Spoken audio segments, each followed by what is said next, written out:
Good morning, my dear children. Today we are starting a revision on chapter 9 and chapter 16.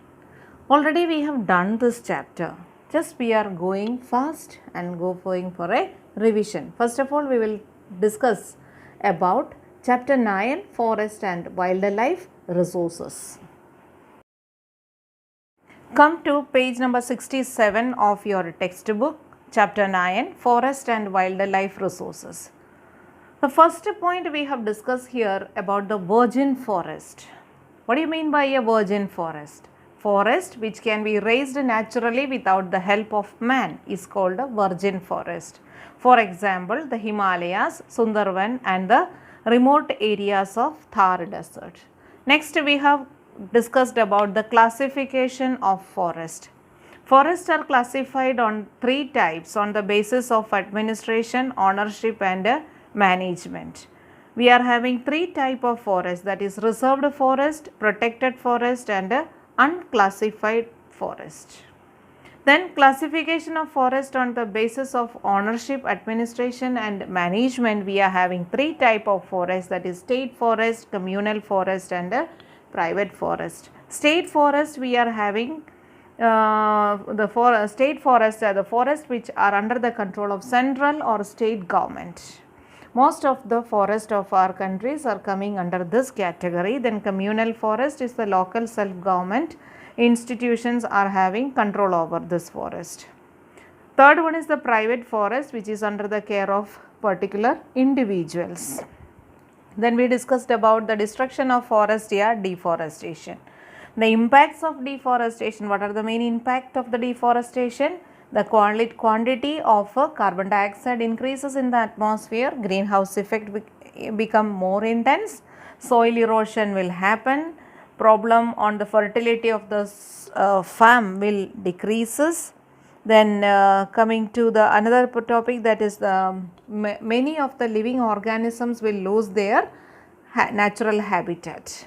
Now the next point which we discussed about the remedies for forest conservation. What are the different ways we can conserve our forest resources? Then we discussed about wildlife diversity, wildlife on extinction, remedies for reasons for the destruction of wildlife and measures of preservation of wildlife. When we discussed about the different schemes for the protection of wildlife, for example, tiger project started in the year 1971, elephant project started in the year 1992. After that we are having now 26 protection zones are there.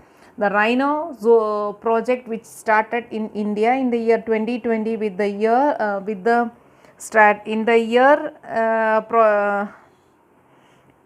according to the strategy of Rhino Vision 2020, this program was started.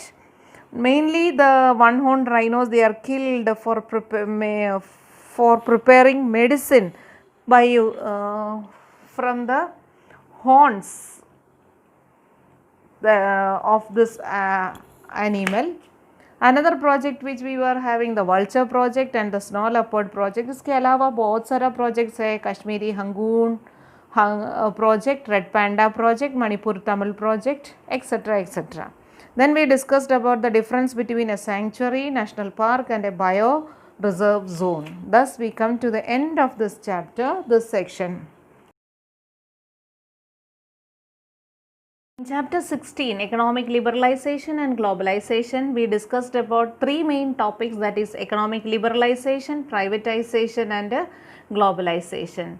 The advantages and disadvantages of all these three are supposed to revise it once again, study the definitions. Then we discussed about the World Trade Organization, the objectives and functions of World Trade Organization. When it was established on 1st Jan 1995 by the members of the United Nations. The headquarters is in Geneva, Switzerland. What are the impacts of World Trade Organization on Indian economy?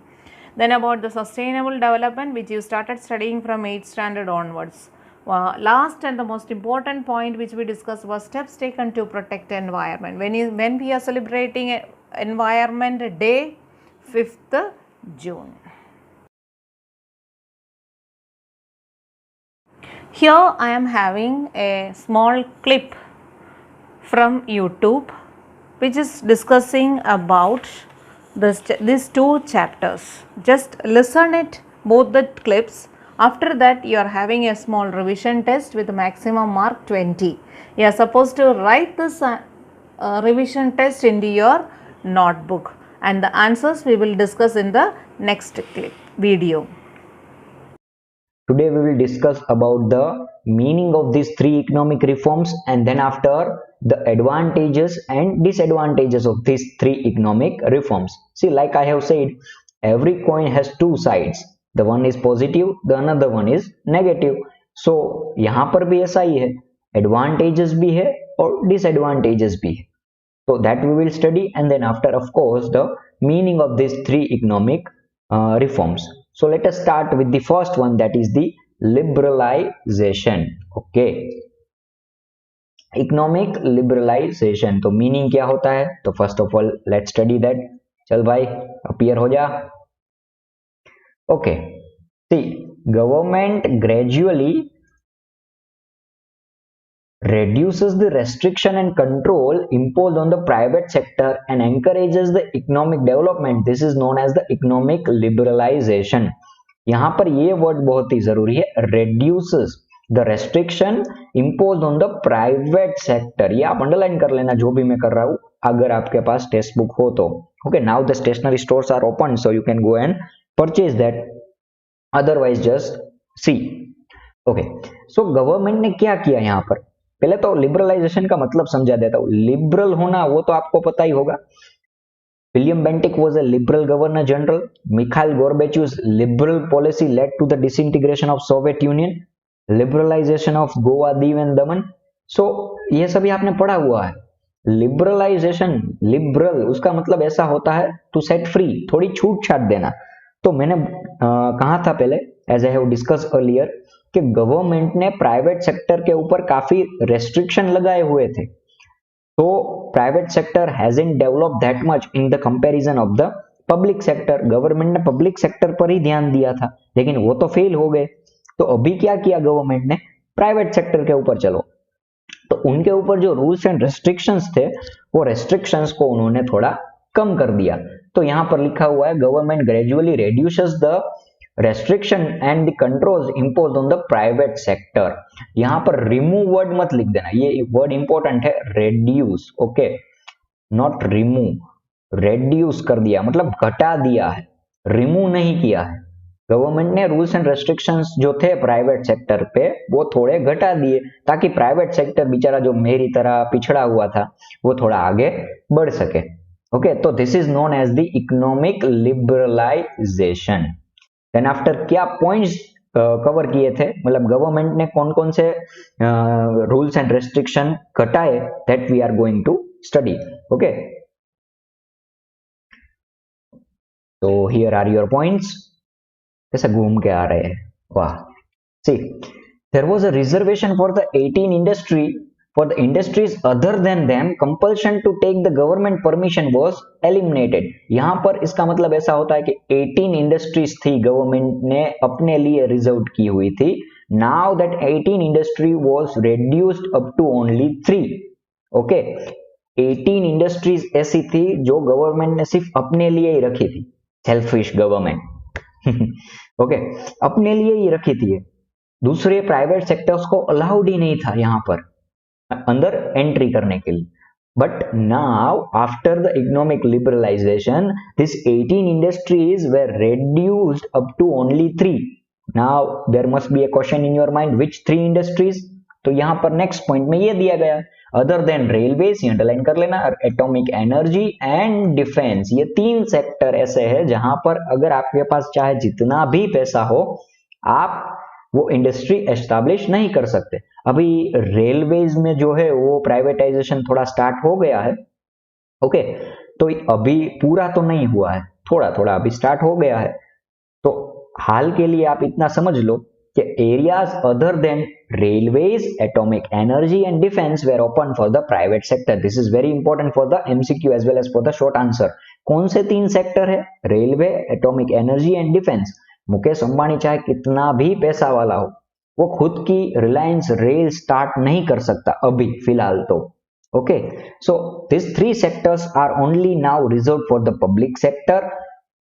Other than this, you can establish any industry whichever you want, but it should be legal. Okay, now see third point, which another important thing which was done under the liberalization, tradition of compulsory registration was cancelled. Compulsory registration जो था वो cancel कर दिया government ने. कई सारी ऐसी industries थी, छोटी बहुत इंडस्ट्री होती है, स्मॉल स्केल इंडस्ट्री, कोटे इंडस्ट्री, उनके लिए भी आपको परमिशन लेनी पड़ती थी, रजिस्ट्रेशन कराना पड़ता था. प्रोसेस बहुत ही लंबी थी, the process of commencing a business.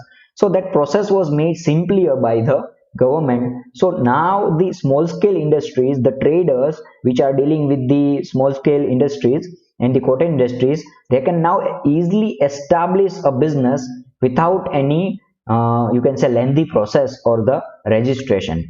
Okay, see, और दूसरी क्या बात की थी गवर्नमेंट ने लिबरलाइजेशन में, तो provision to take government permission for setting up industries which do not cause pollution and are not hazardous for the environment was cancelled. hazardous का मतलब होता है dangerous. ऐसी इंडस्ट्रीज जो एनवायरमेंट के लिए डेंजरस नहीं है, ओके, hazardous नहीं है, which do not cause pollution, so that kind of the industries can be established now without taking the government permission. उसके लिए बहुत ही ज्यादा गवर्नमेंट के परमिशन आपको लेने की जरूरत नहीं है. जो छोटी बहुत प्रोसेस होती है वो तो कंप्लीट करनी पड़ेगी, लेकिन ऐसी कोई इंडस्ट्रीज अगर आप एस्टैब्लिश करना चाहते हो विच do not cause the hazardous, okay, means danger to the environment, which do not cause the pollution, now you can establish that industry very easily compared to the 1991, or you can say prior to the 1991. okay, उससे पहले जो situation थी वो ऐसी थी कि छोटा सा बिजनेस अगर आपको एस्टैब्लिश करना है तो उसके लिए आपको बहुत ही ज्यादा एक प्रोसेस करनी पड़ती थी. तो ये गवर्नमेंट ने सभी कैंसिल कर दिया. तो प्राइवेट सेक्टर को बूस्ट करने के लिए ये सभी पॉइंट्स गवर्नमेंट ने लिबरलाइजेशन के अंदर इंक्लूड किए थे. थोड़े और भी पॉइंट्स है जो यहां पर नहीं दिए गए, that is MRTP act. MRTP act जो था वो गवर्नमेंट ने निकाल दिया. एमआरटीपी एक्ट, उसका फुल फॉर्म क्या होता है? Monopolies and restrictive trade practices act. Okay, it is just for your simple information, तो यहां पर मैं थोड़ा डीप में नहीं जाऊंगा. ये एक्ट निकाल दिया and instead of that competition act was included by the government in the year 2002. Okay, competition act डाल दिया था गवर्नमेंट ने एमआरटीपी को निकालकर. दूसरा एक और चीज की थी कि फेरा, ગુજરાતીમાં બોલે ને ફેરા, વર ફેરા ફરે પછી પોતે જ ફરતો રહીએ. Okay, so it's not like that. Foreign exchange regulatory act. Foreign exchange का मतलब होता है फॉरेन करेंसी. तो ये जो एक्ट था फॉरेन करेंसी को रेगुलेट करने के लिए, एंड इंस्टेड ऑफ फेरा now government have introduced FEMA, Foreign Exchange Management Act. Foreign Exchange Management Act. Okay, in the year 1999. ये 1999 में गवर्नमेंट ने इंक्लूड किया था. ये भी पार्ट ही है लिबरलाइजेशन का. तो ये सभी चीजें तो गवर्नमेंट ने की. उसके अलावा एमआरटीपी को निकालकर कॉम्पिटिशन एक्ट लगा दिया, फेरा को निकालकर फेमा को लगा दिया. ये सभी चीजें भी लिबरलाइजेशन में ही इंक्लूडेड है. Okay, so now let us study about the advantages and disadvantages of the liberalization. Let's move on. Advantages of the liberalization. इस बार नीचे से आए, वाह. As a result of the liberalization, private sector has got an opportunity to make unconstrained development which led, यहाँ पर led है, which led to increase in the production. तो ये पहला एडवांटेज है लिबरलाइजेशन का. सी मीनिंग बहुत ही सिंपल अगर आप समझो तो, this liberalization was implemented, not only liberalization, privatization and globalization also, to boost the private sector industry. So one of the basic advantages will be that the private sector industry got a tremendous boost its production was increased because of the liberalization. Unconstrained development का मतलब होता है unrestricted development. Unrestricted development without any kind of restriction. Private sector को एक opportunity मिल गई, okay, कोई रोक टोक नहीं थी, छूट छाट दे दी गवर्नमेंट ने, तो as a result of that private sector industry got an tremendous opportunity to increase is production. समझ में आ गया? प्रोडक्शन बहुत ही ज्यादा बढ़ने लगा. अगर आपके ऊपर अगर कोई अभी पेरेंट्स जो रोक टोक लगा रहे अगर वो निकाल दे तो आपको भी अंदर से एक नई एनर्जी आ जाएगी. तो ऐसा ही समझ लो कि गवर्नमेंट ने थोड़ी बहुत जो रूल्स एंड रेस्ट्रिक्शंस थी वो निकाल दी या फिर कम कर दी, ऐसा बोलो, कम कर दी, and because of that production was increased. See now next point, next advantage. तो पहला एडवांटेज क्या था? Production was increased. Another one, because of expecting the policy of liberalization, because of accepting the policy of liberalization, global trade started getting an impetus. Impetus का मतलब होता है boost, okay, encouragement, and there has been increase in the global trade. तो एक और advantage है. पहला advantage था प्रोडक्शन बढ़ गया, दूसरा एडवांटेज है ग्लोबल ट्रेड बढ़ गया. प्राइवेट सेक्टर प्रोडक्शन करने लगे, प्राइवेट सेक्टर इंपोर्ट एक्सपोर्ट करने लगे. इंपोर्ट एक्सपोर्ट के जो रूल्स थे वो भी गवर्नमेंट ने थोड़े कम कर दिए, स्पेशली एक्सपोर्ट के, क्योंकि एक्सपोर्ट करोगे तो फॉरेन करेंसी आएगी. So for that purpose government has reduced the rules and restriction imposed on the exports. So as a result, more exports were done from the private sector industry, and as a result of that, global trade was increased. Global trade means the trade, व्यापार जो हम बोलते हैं world level में करना, एक country दूसरे country से जो ट्रेडिंग करती है उसको ग्लोबल ट्रेड बोलते हैं. Okay, so let's move on. तो पहला था पॉइंट प्रोडक्शन बढ़ गया, एडवांटेज. दूसरा एडवांटेज ग्लोबल ट्रेड बढ़ गई. Now third thing, because of the increase in the foreign trade there has been increase in the foreign exchange reserve. ये तो बहुत ही सिंपल है, ये दोनों पॉइंट कनेक्टेड है. देखो, प्रोडक्शन बढ़ा, ये प्रोडक्शन बढ़ा, ओके, प्रोडक्शन बढ़ा तो ग्लोबल ट्रेड बढ़ी, ग्लोबल ट्रेड बढ़ी तो क्या बढ़ा? फॉरेन एक्सचेंज बढ़ा. ओके, समझ में आ गया? प्रोडक्शन बढ़ने लगा, प्रोडक्शन बढ़ने लगा तो ज्यादा चीजें बाहर जाने लगी, एक्सपोर्ट होने लगी, एक्सपोर्ट हुआ तो फॉरेन एक्सचेंज मिला हमको. फॉरेन एक्सचेंज का मतलब होता है फॉरेन करेंसी. ये बहुत ही जरूरी है इंडिया के लिए, क्योंकि जो इंडिया को कोई भी चीजें परचेज करनी होती है तो वो तो फॉरेन करेंसी में ही है. हमारी इंडियन करेंसी तो हम वहां पर दे नहीं सकते. ओके, तो this are the advantages of the liberalization. Production has increased, because of that global trade has increased, and because of global trade foreign exchange has increased. And then after last one, infrastructure facilities have increased. Infrastructure facilities, it means the you can say construction of the bridges, roads, then after healthcare facilities, education facilities, okay, all those things are now increased because of the liberalization. So these are the advantages of the liberalization. That is, production have increased, global trade have increased, foreign exchange have increased, and internal infrastructure facilities have increased. Okay, तो advantages है तो disadvantages भी होंगे. Okay, if there is advantages तो there will be disadvantages. Ram है तो रावण भी है, कृष्ण था तो कंस भी था, ओके, ओबामा था तो ओसामा भी था.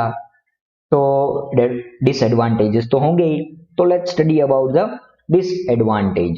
Disadvantages of the liberalization. Okay, so the first one, in spite of the decrease in the restriction, monopolies could not be checked. यहां पर checked का मतलब होता है controlled. Okay, monopolies could not be controlled. In spite of decrease in the restriction, monopolies could not be checked. Here controlled मतलब monopoly जो थी private sector industries की वो बढ़ने लगी, उनको गवर्नमेंट कंट्रोल में नहीं कर पाई.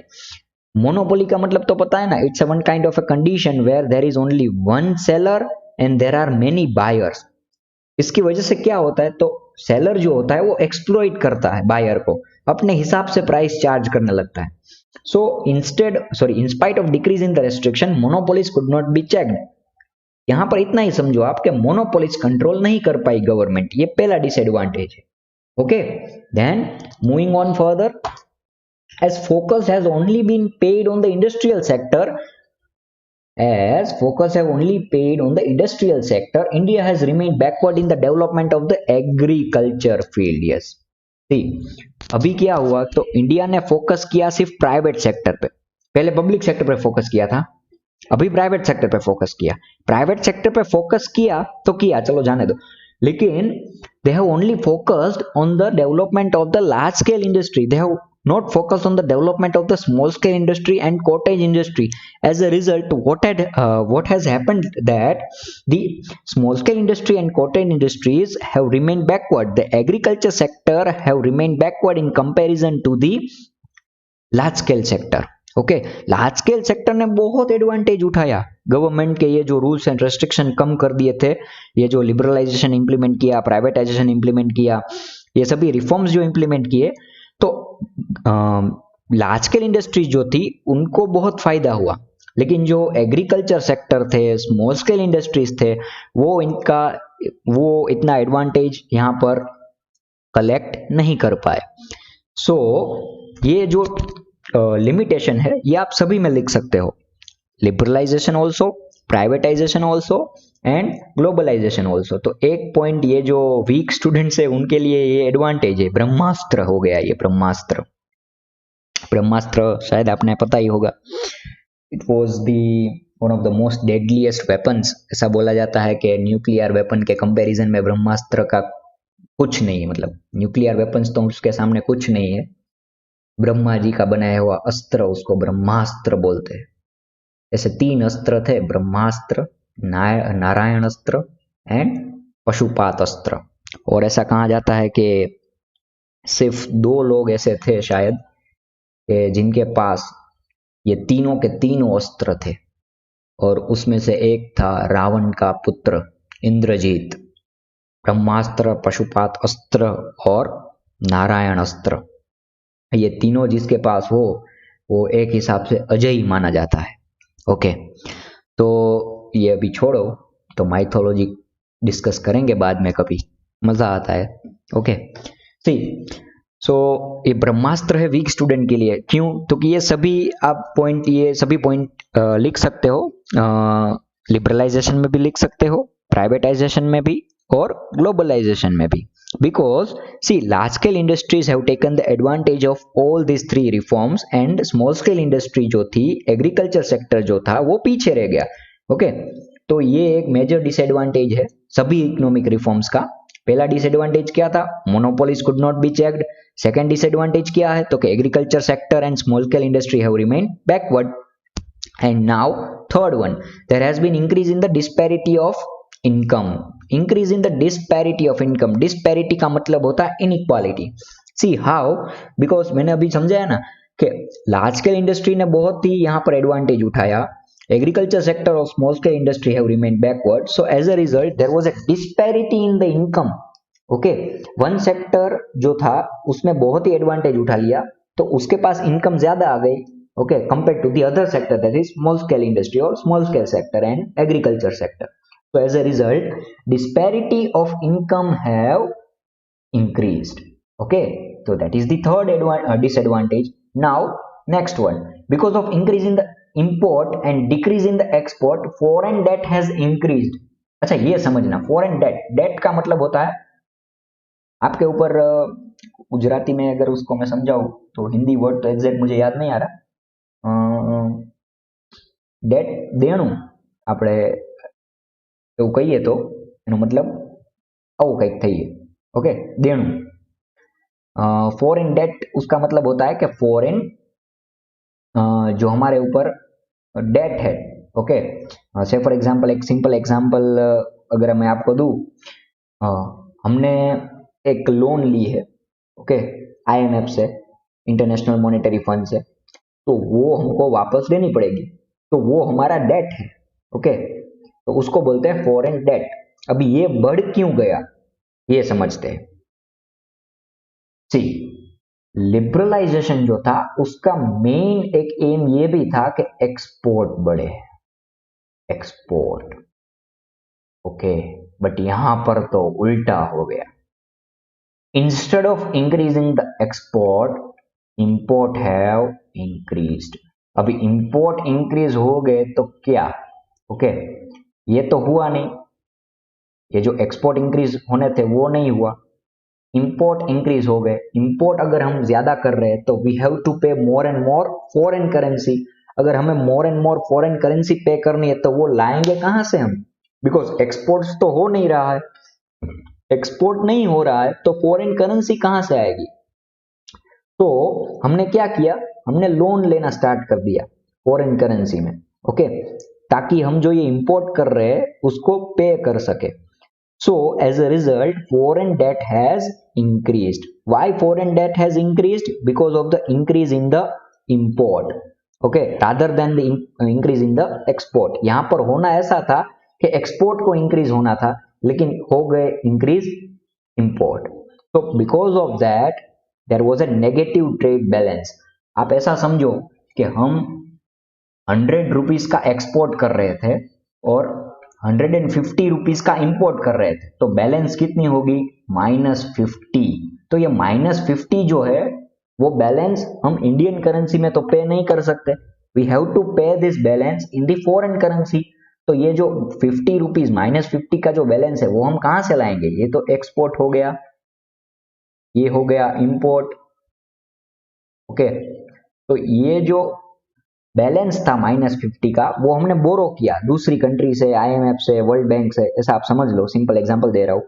तो फॉरेन डेट हमारा इंक्रीज हो गया, okay so this are the 4 main disadvantages of the liberalization, that is monopolies could not be controlled, then after agriculture sector have remained backward, then after disparity of income, inequality of income have increased and foreign debt have increased. Hope you all have understood. अगर ना समझा हो तो comment section में आप डाल देना। Next moving on further toward the privatisation, okay so liberalization we have completed the meaning of liberalization, advantages and disadvantages. Now we shall study about the privatization. तो प्राइवेटाइजेशन का मतलब क्या होता है, पहले तो प्राइवेटाइज करना, इसका मतलब ऐसा है कि गवर्नमेंट ने जो अपनी इंडस्ट्रीज थी वो बेच दी, कहां पर, OLX पे, OLX तो तब था नहीं, तो गवर्नमेंट ने अपनी इंडस्ट्रीज बेची पब्लिक प्राइवेट सेक्टर को, सॉरी प्राइवेट सेक्टर्स को बेच दी। Privatization means the process in which ownership and management of the industrial units that is the state control is handed over or transferred to the private sector is called privatization. Okay, privatization का मतलब क्या होता है, ownership and management of industrial unit was handed over or transferred to the private sectors. Government ने क्या किया, अपनी जो पब्लिक सेक्टर इंडस्ट्री थी, गवर्नमेंट इंडस्ट्री थी, उसका थोड़ा पार्ट बेच दिया। फॉर एग्जाम्पल गवर्नमेंट की एक कंपनी है, ओके कंपनी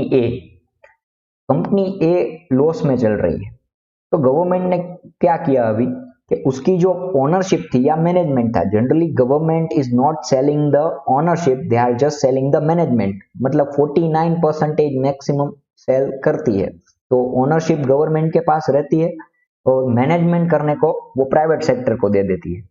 ओके ये एग्जांपल है, इससे ज्यादा भी सेल कर सकती है, लेकिन जनरली ओनरशिप अपने पास रखती है government. Okay so private sector को सर्टेन शेयर्स बेच दिए, से फॉर एग्जांपल 30% बेच दिया रिलायंस को। कंपनी ए जो थी वो गवर्नमेंट की कंपनी थी, उन्होंने अपना थोड़ा पार्ट प्राइवेट सेक्टर को बेच दिया, रिलायंस को बेच दिया 30%। तो ये हो गया ये हो गया आपका पॉइंट प्राइवेटाइजेशन का, इसको बोलते हैं प्राइवेटाइजेशन। डिसइन्वेस्टमेंट भी बोल सकते हैं आप उसको, disinvestment it's a part of privatisation only. So privatization means what?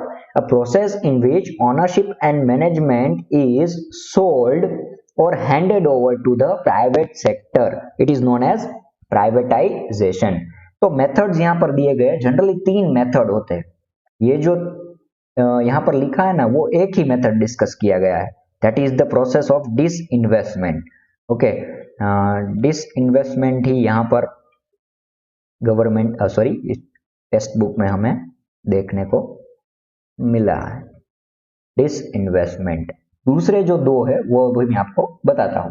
C first one है मेथड, 3 मेथड होते हैं, अभी ये डिसइन्वेस्टमेंट ही है यहां पर हमें जो पढ़ना है वो, but there are 3 different methods, one through disinvestment that we are going to study, second one by reducing the number of areas reserved for investment only by public sector and opening them for the investment by the private sector. Okay इसका मतलब क्या, हमने liberalisation में जो पढ़ा था वही same, ये प्राइवेटाइजेशन का ही पार्ट है, लिबरलाइजेशन प्राइवेटाइजेशन दोनों में आता है। वो क्या, 18 इंडस्ट्री जो थी, जो रिजर्व थी पब्लिक सेक्टर के लिए, उनको घटाकर वो 3 इंडस्ट्री कर दी, बाकी सारी इंडस्ट्रीज ओपन कर दी प्राइवेट सेक्टर के लिए, तो that is also part of privatization also.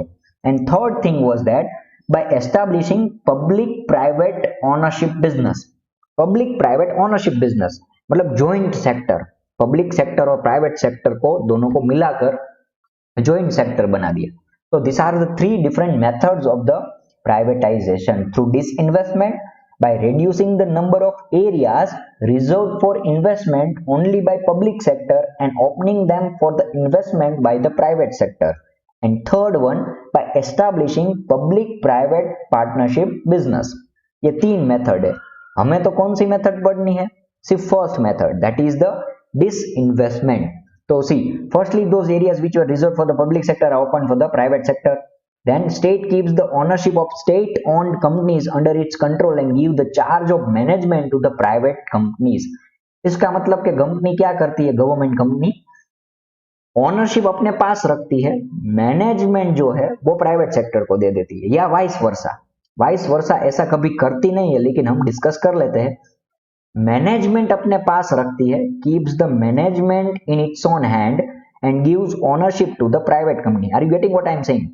ये 2 मेथड्स मतलब 2 तरीके हैं, एक तो ओनरशिप अपने पास रखो, मैनेजमेंट प्राइवेट सेक्टर को दे दो, ये बेस्ट वे है जो गवर्नमेंट करती है, ओनरशिप अपने पास रखती है, मैनेजमेंट प्राइवेट सेक्टर को दे देती है। Okay, now one another thing is also that which is vice versa to the other thing, that is government keeps management in his own hand and gives the ownership to the private sector companies. ऐसा तो generally government करती नहीं है।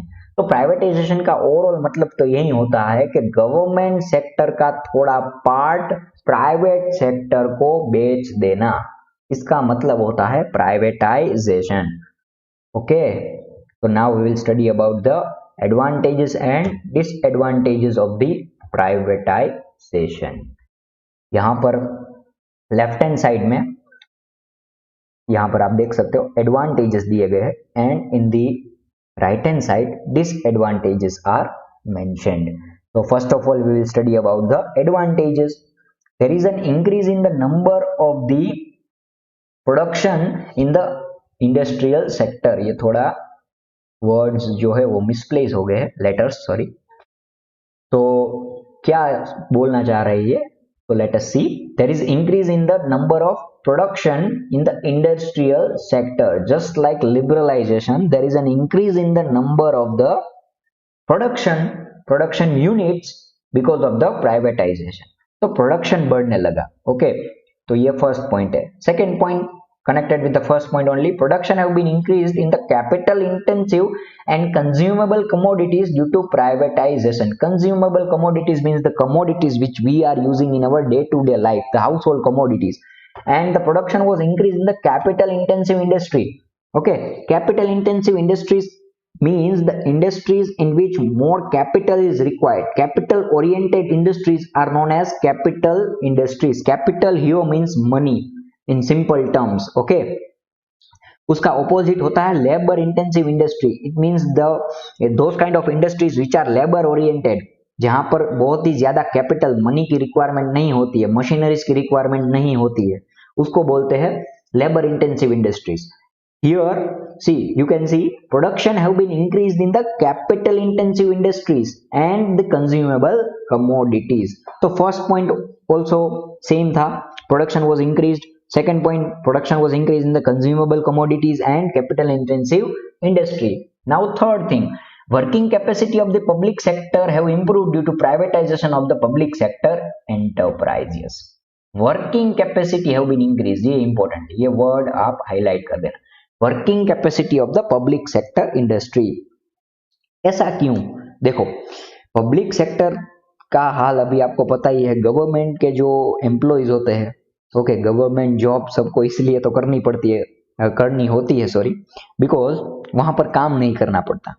ऐसा एक हमारी एक basic हमारा एक ओपिनियन है ऐसा कि गवर्नमेंट इंडस्ट्री जो होती है तो वहां पर हम फ्री में, गवर्नमेंट सेक्टर जो होता है वहां पर हम फ्री में सैलरी ले सकते हैं without doing any kind of hard efforts. तो वर्किंग कैपेसिटी जो थी पब्लिक सेक्टर की, गवर्नमेंट सेक्टर की, वो कम थी। प्राइवेट सेक्टर में ऐसा नहीं होता। प्राइवेट सेक्टर में वो काम कराते हैं आपके पास से, because they have to suffer the losses and they have to incur the losses, they have to cover up the losses from their own pockets. उनको जो पैसा होता है वो अपने आप बोल सकते हो कि अपने प्रॉफिट में अगर लॉस हुआ है तो उनको अपनी जेब से पैसा देना पड़ता है प्राइवेट सेक्टर को। लेकिन गवर्नमेंट में तो ऐसा होता नहीं। गवर्नमेंट में अगर लॉस है भी तो वो पैसा तो हमारा ही है, गवर्नमेंट खुद अपना पैसा तो नहीं लगाएगी वहां पर। ओके, तो वर्किंग कैपेसिटी जो थी वो बहुत ही कम थी। लोग गवर्नमेंट सेक्टर में आलसी होते हैं थोड़े ज्यादा। तो ये जो कैपेसिटी प्राइवेट सेक्टर को उन्होंने हैंड ओवर कर दिया ये, तो कैपेसिटी जो थी वो बढ़ गई। ओके, बिकॉज प्राइवेट सेक्टर को काम कराने में एक्सपर्ट होते हैं। so working capacity of the public sector have improved because of the privatization। तो तीन एडवांटेज है। Production have been increase. कहां पर इंक्रीज हुआ production? Consumable commodities and in the capital intensive industry. And third thing, working capacity have been increased. So now let us move towards the disadvantages. Same monopoly वाला point हमने पढ़ा था liberalisation में, same point disadvantage का यहां पर हम लिख सकते हैं कि economic power have been centralized as a result of privatization. Centralize का मतलब ये होता है कि एक पर्टिकुलर जगह पर कलेक्ट हो जाना। तो यहां पर पावर जो थी वो प्राइवेट सेक्टर के पास आ गई। उनको ओनरशिप बेच दी या मैनेजमेंट बेचा, जो भी बेचा हो, थोड़ा पार्ट तो उनको भी बेचना पड़ेगा। ओके, 30% हो, 50% हो, 49, जितना हो उतना। तो प्राइवेट सेक्टर के हाथ में भी कंट्रोल आ गया। तो because of that reason monopolies have been established. Okay, and as a result price rise have not been controlled. Price rise थोड़ा बढ़ गया। Okay, because private sector industries जो थे वो प्रॉफिट में फोकस करते हैं, उनको ज्यादा प्रॉफिट चाहिए होता है। So as a result, they have started increasing the price of the commodities. So monopolies could not be controlled. That was the first point, first disadvantage. Monopoly could not be controlled. Second point, as I have said, वो ब्रह्मास्त्र वाला कि private sector, sorry, because of this economic reforms, agriculture sector and small scale industries have not been benefited. Only large scale industries were benefited. ये सभी में आएगा। ये disadvantage आप याद कर लेना, ये तीनों के तीनों में आप लिख सकते हो। See, only large scale industries have been benefited. Cotton industry have develop not develop properly due to the privatization. Only large scale industries have benefited. And ये दोनों पॉइंट कनेक्टेड है। Okay, because of the centralization of the power, monopolies have increased and because of that price rise have been there। मैंने बोला ना कि private sector industries जो है वो तो फोकस करती है कहां पर? प्रॉफिट में। और प्रॉफिट कब होगा? जब वो प्राइस ज्यादा रखेंगे। सो प्राइसेस बढ़ने लगे। ओके, तो this was one of the major disadvantage of the privatization. So first disadvantage, monopoly have been increased. Second, only large scale industries have benefited. And third one, there is a problem of price rise. So here with that we conclude the privatization, the meaning, the advantage and disadvantage.